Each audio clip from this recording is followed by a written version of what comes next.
जी अस्सलाम वालेकुम students, welcome to pass education system. मैं हूं आपका बायोलॉजी टीचर नासिर अली और आज हम सॉल्व करेंगे एनईडी के बायोलॉजी के 2019 के पास पेपर्स। सो स्टार्ट करते हैं हम फर्स्ट एमसीक्यू से। फर्स्ट एमसीक्यूज है जी, what are the cells, organs और neurons specialised for detecting stimuli card. Basically हमें सबसे पहले तो यहाँ पर ये समझना है कि ये स्टिमुलाई क्या चीज है। स्टिमुलाई कहते हैं एनी चेंज इन एनवायरनमेंट।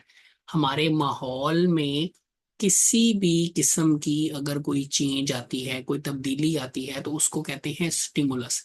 अब उस स्टिमुलस को डिटेक्ट करने के लिए हमारी बॉडी में तीन ऐसे पार्ट्स हैं जो स्पेशलाइज्ड हैं, जो इस काम के लिए मुख्तिस किए गए हैं। वो सेल्स भी हैं, ऑर्गन्स भी हैं और न्यूरॉन्स भी हैं। न्यूरॉन्स क्या हैं?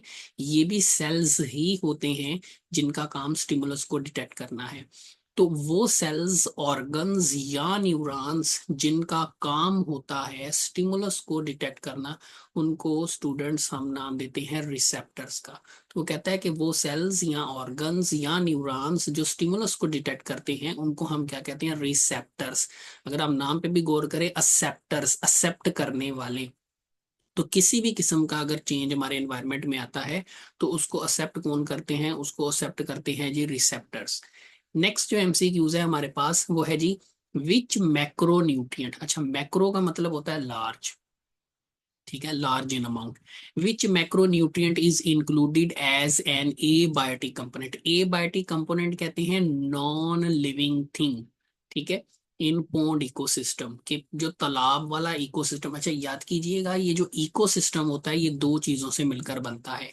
इकोसिस्टम में दो चीजें होती हैं। इकोसिस्टम में एक कंपोनेंट होता है बायोटिक कंपोनेंट और दूसरा होता है एबायोटिक कंपोनेंट। मतलब कोई भी इकोसिस्टम है, चाहे वो पॉन्ड इकोसिस्टम है, चाहे वो कोई भी इकोसिस्टम है, उसके दो कंपोनेंट्स होते हैं, एबायोटिक कंपोनेंट और बायोटिक कंपोनेंट। एबायोटिक में तमाम जो बेजान चीजें हैं वो शामिल होती हैं और बायोटिक में तमाम जिंदा चीजें जो हैं वो शामिल होती हैं। तो वो पूछ रहा है कि जो पॉन्ड इकोसिस्टम है उसमें जो एबायोटिक कंपोनेंट हैं, अब एबायोटिक नॉन लिविंग में न्यूट्रिएंट्स भी आ जाएंगे, जो न्यूट्रिएंट्स हैं वो भी नॉन लिविंग हैं। तो इनमें मैक्रो न्यूट्रिएंट कौन सा है? तो वो हमारे पास है जी मैग्नीशियम। मैग्नीशियम जो है ये मैक्रो न्यूट्रिएंट है। ये एक ऐसा न्यूट्रिएंट है जो लार्ज क्वांटिटी के अंदर जो है वो मौजूद होता है। बाकी जो हैं ये सारे के सारे जो हैं ये माइक्रो न्यूट्रिएंट कैटेगरी में आते हैं। मतलब ये वो न्यूट्रिएंट्स हैं जो कम क्वांटिटी के अंदर जो हैं वो पाए जाते हैं, कम क्वांटिटी के अंदर मौजूद होते हैं। नेक्स्ट हम आते हैं जी, what term did Mendel use for two. Mendel जो है इनका पूरा नाम है Gregor Johann Mendel. Gregor Johann Mendel. और ये जो साइंटिस्ट हैं इनको फादर ऑफ जिनेटिक्स भी कहा जाता है। फादर ऑफ जिनेटिक्स, ठीक है। अच्छा याद कीजिएगा, इंपॉर्टेंट है। तो ग्रीगर जोहान मेंडल जो थे ये वो पहले साइंसदान थे जिन्होंने क्या किया था, they use to hereditary factors for each. अच्छा, अब ये ट्रेट क्या है? ट्रेट कहते हैं हमारी बॉडी में कोई भी खूबी, उसको ट्रेट कहा जाता है। खूबी से मुराद क्या है? हमारे जैसे हमारे बालों का कलर, ठीक है, हमारी स्किन का कलर, ये सारे के सारे जो है, हमारा आई कलर, हमारा आईक्यू लेवल, ये सारे जो करेक्टर्स हैं हमारी बॉडी के, all characters are known as traits. Biology में हम ट्रेट का वर्ड यूज करते हैं। अब ये जितने भी करेक्टर्स हैं, ये जितने भी ट्रेट हैं हमारी बॉडी में, हर ट्रेट को मेंडल ने कहा, मेंडल का ये कहना था कि हमारी बॉडी में हर ट्रेट जो है उसको दो फैक्टर्स कंट्रोल करते हैं। अच्छा, हेरिडेटरी फैक्टर्स का मतलब है कि ये फैक्टर्स हमारे अंदर हमारे वालदैन से जो हैं वो एंटर होंगे। तो हेरिडेटरी फैक्टर्स वो फैक्टर्स होते हैं जो वालदैन से बच्चों में मुंतकिल होते हैं। तो मेंडल ने हर ट्रेड के लिए दो फैक्टर्स, उसने कहा था कि दो फैक्टर्स होते हैं। अब आज के दौर में हम उन फैक्टर्स के लिए टर्म यूज करते हैं अलील्स। मेंडल ने ये वर्ड यूज किए थे, ये हम बात कर रहे हैं 1800 से 1900 के दरमियान की, ठीक है। जब मेंडल ने ये वर्ड यूज किए थे। मेंडल का कहना था कि हर ट्रेट के लिए दो हेरिडेटरी फैक्टर्स हमारी बॉडी में मौजूद होते हैं, जिनको आज हम अलील्स का नाम देते हैं। मतलब हर ट्रेट के लिए हमारी बॉडी के अंदर दो अलील्स जो हैं वो मौजूद होंगे। और याद कीजिएगा, ये जो अलील्स होते हैं इनको हम मोस्टली अल्फाबेट से जो है वो शो करते हैं। ठीक है, अल्फाबेट से शो करते हैं। नेक्स्ट आ जाते हैं जी एमसीक्यूज की तरफ। वाटर सोलेबल वाइटामिन्स, विटामिन से रिलेटेड है जी ये MCQs. Formed in yeast, yeast क्या है? ये एक फंगस है। ठीक है, ये एक फंगस है। Liver and many other sources collectively known as. अच्छा, पहले तो याद रखिएगा कि जो विटामिन है, ये भी स्टूडेंट्स बहुत इंपॉर्टेंट चीज है, इंफॉर्मेशन आपने याद रखनी। विटामिन्स दो टाइप के होते हैं। एक होते हैं वो विटामिन्स जो पानी के अंदर हल हो जाते हैं, उनको हम कहते हैं वाटर सोलेबल विटामिन्स।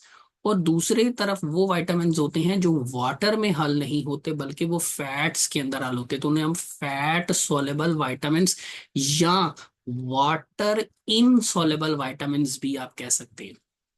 ठीक है, अब बात की जाए फैट सोलेबल विटामिन्स की या वो विटामिन्स की जो पानी में हल नहीं होते, तो उसमें हमारे पास विटामिन ए है, विटामिन डी है, ई है और के है। जबकि वाटर सोलेबल विटामिन्स में हमारे पास विटामिन बी और विटामिन सी आ जाता है। अब यहाँ पर वो पूछ रहा है कि वो कौन से वाटर सोलेबल विटामिन्स हैं जो यीस्ट के अंदर भी बनते हैं, लीवर के अंदर भी बनते हैं और दूसरे सोर्सेज, दूसरी जगहों पर भी मौजूद होते हैं। तो वो है जी विटामिन। अब इसमें अगर आप देखें तो ऑप्शंस में दो वाटर सोलेबल विटामिन्स हैं, ना तो ये ऑप्शन हो सकता है ना ही ये ऑप्शन हो सकता है।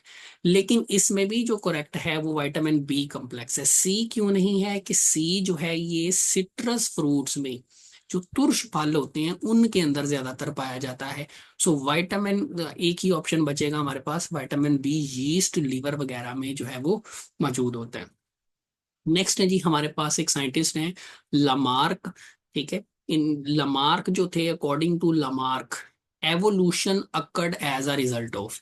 एवोल्यूशन स्टूडेंट्स कहते हैं ऑर्गेनिजम्स में वक्त के साथ साथ चेंज आना, change in organisms with passage of time. वक्त के साथ साथ ऑर्गेनिजम्स में जो आहिस्ता आहिस्ता चेंजेस आती हैं, उसके लिए जो टर्म हम यूज करते हैं वो एवोल्यूशन है। अब लमार के मुताबिक जो एवोल्यूशन है इसकी वजह क्या है, ये किस वजह से होती है, किसके नतीजे में होती है? तो इसकी जो वजह है वो थी inheritance of acquired characteristics. Acquired characteristics students कहते हैं, एक्वायर्ड मीन हासिल करना, वो खसूसियात जो एक ऑर्गेनिज्म अपनी लाइफ में हासिल करता है। जैसे एक, लेट से हमारे, इसने जो एग्जांपल दी थी ब्लैक स्मिथ, हमारे पास एक लोहार है। ठीक है, अब वो लोहार क्या करता है? रोजाना हैमर का इस्तेमाल करता है, लोहे का इस्तेमाल, हथौड़े का इस्तेमाल करता है लोहे को कूटने के लिए, उसको मुख्तलिफ शक्लों में ढालने के लिए। तो इस दौरान क्या होगा? हैमर के मुसलसल इस्तेमाल से उसके जो बाइसेप्स हैं, ठीक है, बाजू के जो बाइसेप्स हैं वो बहुत ज्यादा डेवलप हो जाएंगे। अब ये वो खूबी है, अब ये बाइसेप का बड़े हो जाना, ये खूबी है जो ब्लैक स्मिथ ने हासिल की है। अब लमार का ये कहना था कि ये खूबी जो है, अब ये जो करेक्टर है, this is called acquired character, क्योंकि उसने ये हासिल किया है अपनी लाइफ में।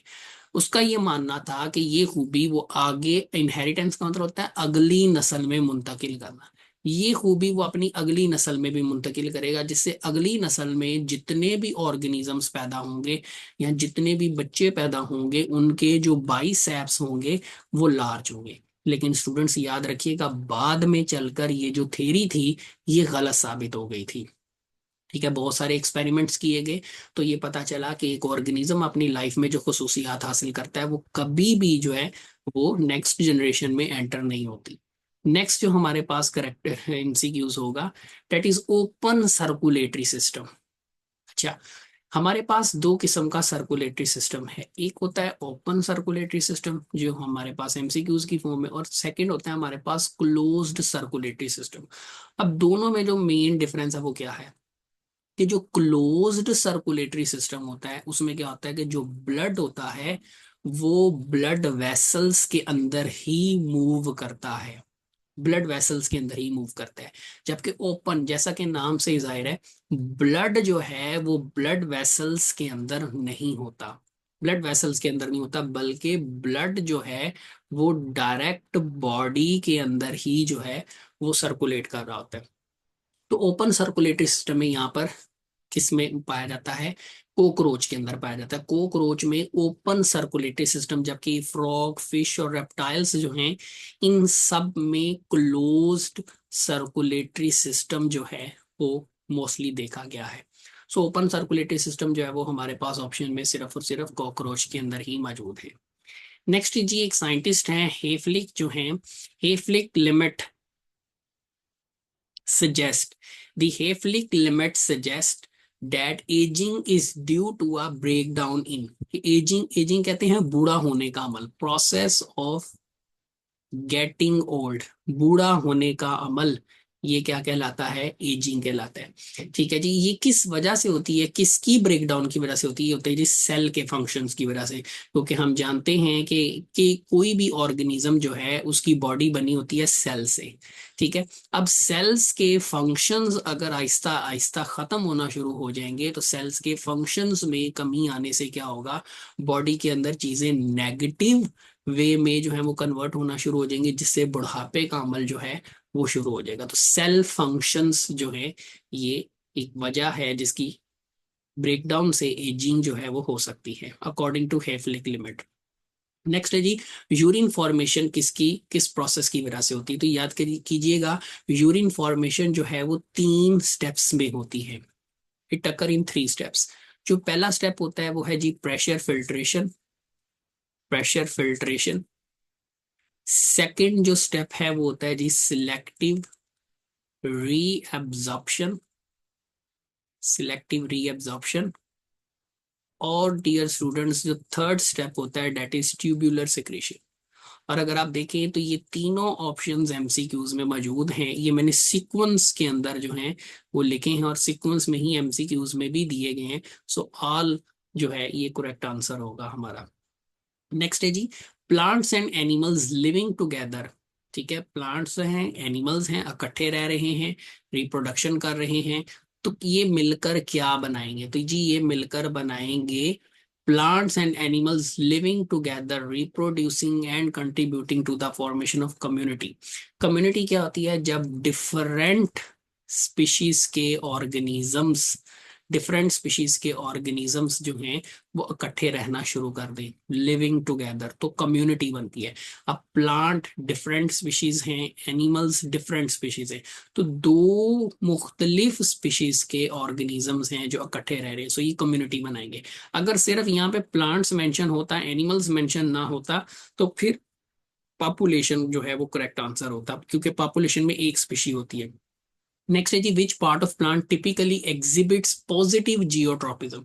अच्छा, जियो का मतलब होता है अर्थ, और ट्रोपिज्म जो है ये लफ्ज ट्रोपोज से लिया गया है, इसका मतलब होता है टर्न करना, मुड़ जाना।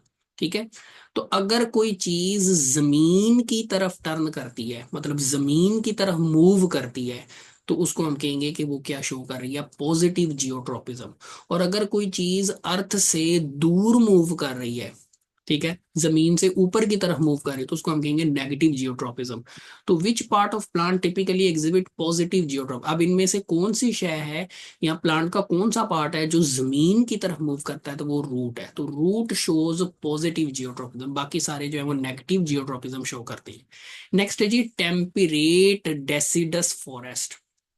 फॉरेस्ट की कई टाइप्स होती हैं, ट्रॉपिकल फॉरेस्ट है, टेम्परेट डेसिडस फॉरेस्ट है, कोनिफरस फॉरेस्ट है। उनमें जो टेम्परेट डेसिडस फॉरेस्ट है, इनमें किस किस्म के ट्रीज पाए जाते हैं? तो वो जो है जी मैपल। ये आपने इसमें इतना याद रखना है कि जो टेम्परेट डेसिडस फॉरेस्ट है इसमें मैपल जो है ये एक बहुत ही कॉमन प्लांट है। बाकी इनमें से कोई भी प्लांट जो है वो टेम्परेट डेसिडस फॉरेस्ट में नहीं है।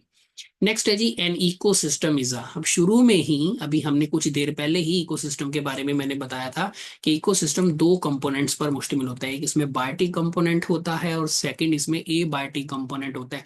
लिविंग प्लस नॉन लिविंग, ये दो चीजें मिलकर जो है वो इकोसिस्टम जो है वो बनाती हैं।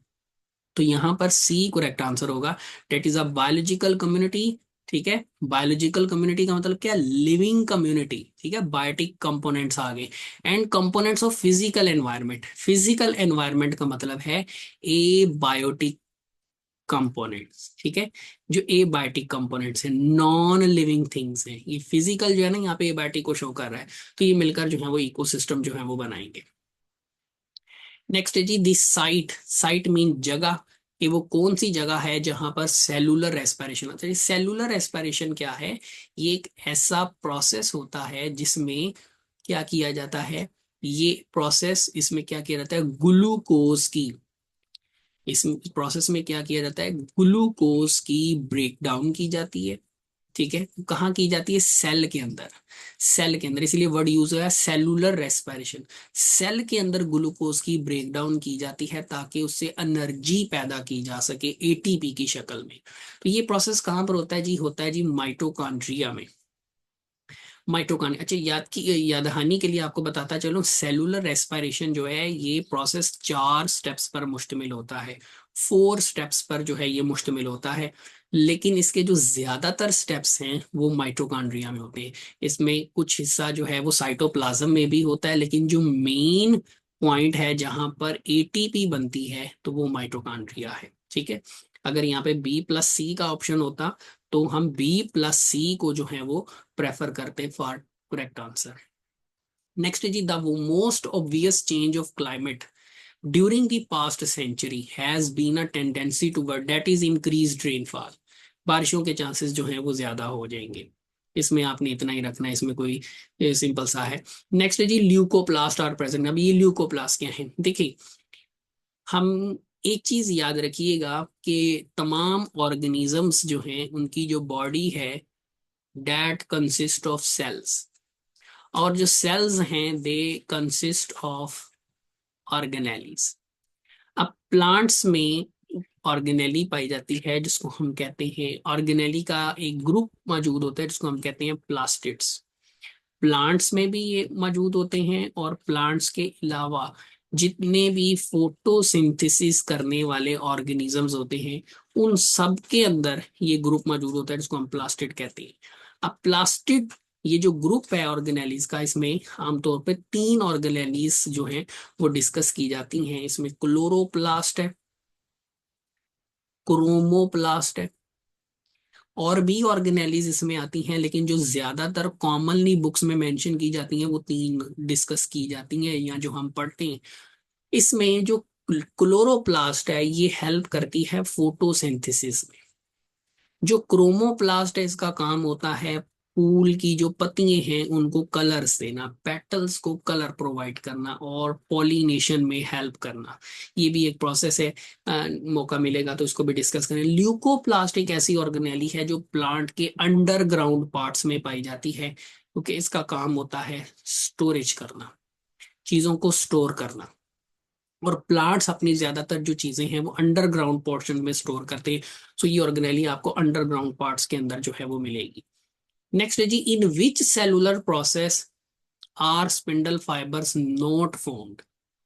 माइटोसिस में भी स्पिंडल फाइबर्स बनते हैं, मियोसिस में भी स्पिंडल फाइबर बनते हैं। ए माइटोसिस, ए का मतलब होता है विदाउट, तो ए माइटोसिस एक ऐसा प्रोसेस है जिसमें स्पिंडल फाइबर्स नहीं बनते, सो ए यहाँ पर हमारे पास करेक्ट आंसर होगा। नेक्स्ट है जी testis are structures that primarily produce. जब टेस्टिस जो हैं ये मेल रिप्रोडक्टिव ऑर्गन्स है, मतलब मेल की रिप्रोडक्शन में अहम किरदार अदा करते हैं। अब ये 2 चीजें आमतौर पर ये प्रोड्यूस करते हैं।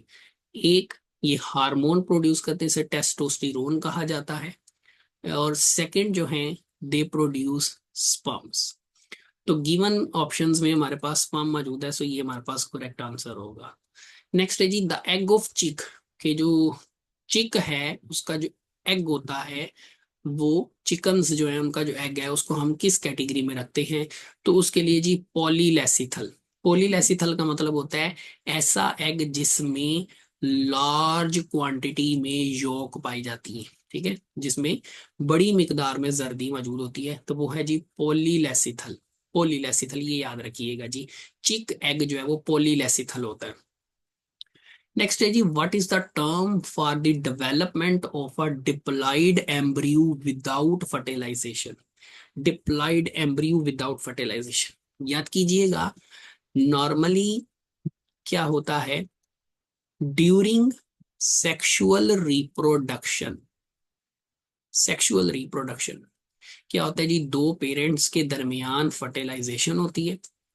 फर्टिलाइजेशन के नतीजे में बनता है जाइगोट, जाइगोट से फिर आगे एम्ब्रियो, और फिर एम्ब्रियो से आगे डिफरेंट स्टेजेस से होते हुए एक अडल्ट ऑर्गेनिज्म जो है वो बनता है।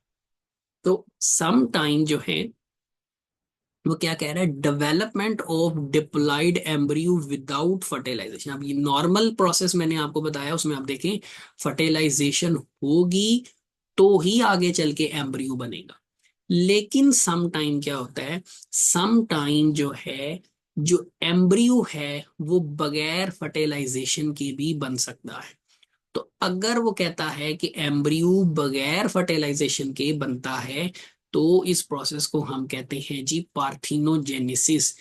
ये डेफिनेशन भी है पार्थिनोजेनेसिस की, development of embryo without fertilization, that is called parthenogenesis. Next जो है जी, which condition describes the presence of extra chromosome, कि इनमें से ये मुख्तलिफ कंडीशंस दी गई हैं, हमने बताना है कि इनमें से कौन सी कंडीशन है जिसमें एक्स्ट्रा क्रोमोसोम जो है वो मौजूद होगा। तो देखें जी, क्रोमोसोम हमारी बॉडी में पेयर्स की फॉर्म में जो है वो पाए जाते हैं। Chromosomes are mostly present in form of pairs, ठीक है। लेट्स से ये क्रोमोसोम है, ये दूसरा क्रोमोसोम है, ये एक और क्रोमोसोम का पेयर मैं बना रहा हूँ, ये एक और क्रोमोसोम का पेयर बना रहा हूँ, ये एक और क्रोमोसोम का पेयर बना। लेट्स से हमारे पास एक ऑर्गेनिज्म है, उस ऑर्गेनिज्म में टोटल 8 क्रोमोसोम्स हैं, लेकिन वो जो 8 क्रोमोसोम्स हैं वो पेयर्स की शक्ल में पाए जाते हैं, पेयर्स की शक्ल में पाए जाते हैं। अच्छा, अब अगर मैं इसमें एक, यहाँ पर एक और एक्स्ट्रा क्रोमोसोम लगा दूं, तो ये कंडीशन क्या बनेगी 3 की फॉर्म में, तो ये बन जाएगी ट्राइसोमिक, ठीक है। ट्राइसोमिक, ट्राई मोनो का मतलब होता है वन, नली का मतलब होता है ना होना, ट्राइसोमिक जो है यहाँ पे करेक्ट आंसर होगा। जैसे आपने देखा यहाँ पे हमने जब एक्स्ट्रा क्रोमोसोम ऐड किया तो ये ट्राई कंडीशन बन गई, ट्रिपलेट कंडीशन बन गई, ट्राइसोमिक जो है वो करेक्ट आंसर होगा। If plants form an embryo without fertilization, याद कीजिएगा अभी ऊपर हमने एक टर्म पढ़ी, embryo without fertilization is called parthenogenesis. याद कीजिएगा ये टर्म जो है ये हम यूज करते हैं एनिमल्स के अंदर, एनिमल्स में इस टर्म का इस्तेमाल होता है। लेकिन यही चीज अगर प्लांट के अंदर होती है बगैर फर्टिलाइजेशन के, अगर एम्ब्रियो बनता है, तो इस अमल को स्टूडेंट्स हम कहते हैं एपोमिक्सिस। याद कीजिएगा, पार्थिनोजेनेसिस ये टर्म यूज होती है एनिमल्स में, जबकि एपोमिक्सिस ये टर्म यूज होती है प्लांट्स के अंदर। नेक्स्ट है जी, approximately what percentage of the volume of human blood is plasma, के ह्यूमन का जो ब्लड है उसमें प्लाज्मा की मिकदार जो है वो परसेंटेज में आपने बतानी है कि वो लगभग कितनी होती है। तो जी ब्लड के, ह्यूमन ब्लड के 2 कंपोनेंट्स होते हैं, एक लिक्विड कंपोनेंट होता है, the liquid component of blood is called plasma, और दूसरा ब्लड में जो कंपोनेंट होते हैं वो होते हैं सेल्स। अब सेल्स नॉर्मली 3 टाइप्स के होते हैं, रेड ब्लड सेल्स हैं, वाइट ब्लड सेल्स हैं, प्लेटलेट्स हैं, ठीक है, प्लेटलेट्स हैं। प्लाज्मा जो है ये ब्लड का 55% जो है वो बनाता है, ठीक है, 55%, और जो सेल्स हैं ये 45% जो है वो बनाते हैं। अब यहाँ पे ऑप्शंस में मिस्टेक है, अप्रोक्सीमेटली व्हाट परसेंटेज, वो परसेंटेज पूछ रहा है यहाँ पे, तो वो जी प्लाज्मा है 50, क्योंकि प्लाज्मा की पूछी जा रही है, तो 55%। अगर ब्लड सेल्स की होती तो वो थी जी 45%। यहाँ पे एमसीक्यूज ऑप्शंस में मिस्टेक है, so 55% is correct answer. Next है जी, what is the central region of the blastodermal disc known as. अब ये ब्लास्टोडर्म डिस्क क्या है, देखिए चिकन्स के अंदर अगर हम एक चिक एग की बात करें, तो चिक एग की जब डेवलपमेंट होती है, मतलब जब एक अंडे के ऊपर हम मुर्गी को जो है वो जब बिठाते हैं, या इनकोबेटर का आजकल हम इस्तेमाल करते हैं टेम्परेचर, तो जैसे ही हम मुर्गी को या हम इनक्यूबेटर का इस्तेमाल करते हैं तो वो जो अंडा होता है उसके अंदर चूजे की डेवलपमेंट का अमल शुरू हो जाता है। अब वो डेवलपमेंट जो है वो स्टेज बाय स्टेज होती है, उसमें डिफरेंट स्टेजेस होती है। जैसे पहली जो स्टेज होती है उसको कहते हैं क्लीवेज। फिर उसके बाद जो सेकंड जो स्टेज होती है, वो जो अंडा होगा उस अंडे के अंदर मुख्तलिफ डेवलपमेंटल स्टेजेस स्टार्ट हो जाएंगी, जो मैं वन बाय वन यहाँ पे लिख रहा हूँ। क्लीवेज है, मोरूला है, ब्लास्टूला है, गेस्ट्रूला है, ऑर्गेनोजेनेसिस है। इस तरह डिफरेंट और भी जो है वो स्टेजेस, और आखिरकार एक मुकम्मल चिक जो है वो बनता है। अब इसमें जो स्टेज है ब्लास्टूला स्टेज, इस स्टेज पर एक लेयर बनती है, एक डिस्क बनती है जिसको कहते हैं ब्लास्टोडर्मल डिस्क। ब्लास्टोडर्मल डिस्क, इस डिस्क का जो सेंटर वाला हिस्सा होता है उसको कहते हैं एरिया पेलुसिडा। ठीक है। और इसी डिस्क का जो मार्जिन वाला पोर्शन होता है, मार्जिन वाला पोर्शन, उसको कहते हैं एरिया ओपेका। लेट्स से जी ये यॉक है, मैं यहाँ पे थोड़ा सा स्ट्रक्चर भी बना रही हूँ। ये यॉक है, ये सारी जो है वो जर्दी है, यॉक है, येलो यॉक। इसके ऊपर ना इस तरह करके यहाँ पर ये ब्लास्टोडर्म डिस्क जो है वो मौजूद होती है, ब्लास्टोडर्म डिस्क। तो इसका जो सेंटर वाला रीजन होता है ये कहलाता है एरिया पेलुसिडा, और ये जो मार्जिन वाला रीजन होता है कहलाता है एरिया ओपेका। ठीक है। सो करेक्ट आंसर है एरिया पेलुसिडा। जी, मिनरल साल्ट सेंटर प्लांट, कि प्लांट के अंदर जो साल्ट्स हैं या मिनरल्स हैं वो किसके थ्रू एंटर होते हैं? मोस्टली तो वो एंटर होते हैं रूट हेयर्स के जरिए। लेट्स से ये हमारे पास एक प्लांट है और ये प्लांट्स की जो है वो रूट्स हैं। तो प्लांट की जो रूट्स हैं उनके ऊपर छोटे छोटे हेयर्स होते हैं, these are known as root hairs. Root hairs के जरिए साल्ट्स मोस्टली प्लांट में जो है वो एंटर होते हैं। तो रूट हेयर हमारा करेक्ट आंसर होगा। नेक्स्ट है जी MCQs, what is the chromosome number in humans? Humans में क्रोमोसोम की तादाद जो है वो क्या होती है? तो डेट इज 46। अगर हम इसको पेयर्स में कन्वर्ट करें तो यहाँ पे 23 पेयर्स आएगा। ठीक है। अगर ऑप्शन में होता है what is the chromosome number pair in humans, humans में क्रोमोसोम के पेयर्स कितने होते हैं? तो 23 करेक्ट आंसर था। लेकिन चूंकि यहाँ पर ऑप्शन में पेयर्स का नहीं पूछा गया, सो 46 जो है वो करेक्ट आंसर होगा।